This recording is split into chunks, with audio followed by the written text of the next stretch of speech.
Ada satu hal yang tidak dapat saya lupakan sampai sekarang, ketika saya bertemu seorang anak berusia 5 tahun, tetapi tubuhnya lebih kecil daripada anak-anak seusianya, yang mudah sakit, mudah lelah, ibunya sangat menyayanginya.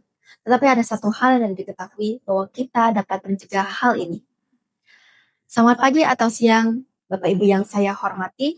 Perkenalkan, nama saya Karina Kristania, saya seorang mahasiswa keperawatan. Pada kesempatan kali ini, biarkan saya berbicara tidak hanya melalui data, tetapi melalui hati. Bapak Ibu, seperti yang kita ketahui, di Indonesia banyak orang yang mempercayai bahwa perawat hanya bekerja di rumah sakit saja. Padahal kita lebih daripada itu. Kita adalah pendidik, kita adalah penggerak, dan kitalah yang berada di garis terdepan pencegahan. Kita percaya satu hal, bahwa pencegahan lebih baik daripada pengobatan. Dan untuk mencegah hal tersebut, membutuhkan satu kata sederhana, yaitu edukasi. Maka itu, Bapak Ibu, mari kita bahas status gizi anak di Indonesia. Menurut data survei status gizi Indonesia pada tahun 2024, menunjukkan angka prevalensi pada angka 19,8% atau 4.482.340 balita. Hal ini sangat disayangkan bagi bangsa kita karena begitu banyaknya anak yang terkena stunting. Di balik angka ini juga tidak hanya angka, tetapi ada jiwa seorang anak dan juga masa depan seorang anak.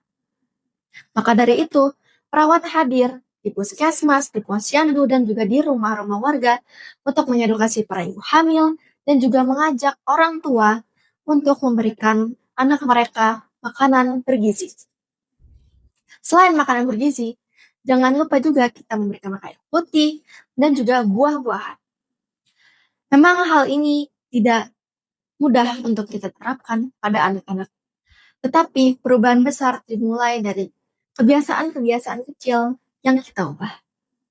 Dan disinilah perawat hadir di kebiasaan-kebiasaan kecil itu untuk membimbing kita. Dan selain kesehatan gizi di Indonesia, ada juga kesehatan mental di Indonesia. Menurut Kementerian Kesehatan Indonesia, melalui cek kesehatan mental gratis, 10% dari anak Indonesia mengalami indikasi kesehatan mental. Mereka diam-diam melawan kecemasan sendirian, dan juga mereka diam-diam melawan depresi sendirian. Bapak Ibu, seorang anak tidak selalu membutuhkan pengobatan untuk batin yang terluka. Tetapi mereka butuh orang untuk merangkul mereka, memeluk mereka, dan yang mengatakan bahwa kamu tidak sendirian. Dan sekali lagi, disinilah perawat hadir untuk membimbing dan mengedukasi para guru dan juga orang tua untuk memberitahu tanda dan gejala awal kesehatan mental seperti apa, dan juga kita membangun komunikasi yang hangat untuk mencegah sebelum terlambat. Karena kesehatan mental sangatlah berbahaya, karena dia dapat mempengaruhi kesehatan secara fisik, tetapi selain kesehatan secara fisik juga dapat merenggut nyawa. Maka dari itu, Bapak Ibu, seluruh benang inti utama dari semua ini adalah edukasi. Edukasi sangatlah penting. Maka dari itu, Bapak Ibu, izinkan saya mengajak kalian untuk menjadikan pencegahan sebagai budaya, edukasi sebagai jembatan, dan kepedulian kita sebagai bahasa kita sehari-hari.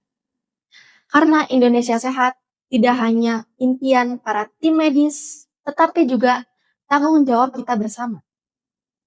Maka dari itu, mari kita mencegah, mari kita bergerak, dan juga mari kita membuat Indonesia sehat.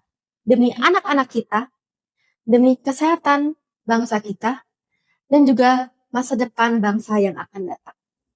Sekian dari saya, terima kasih.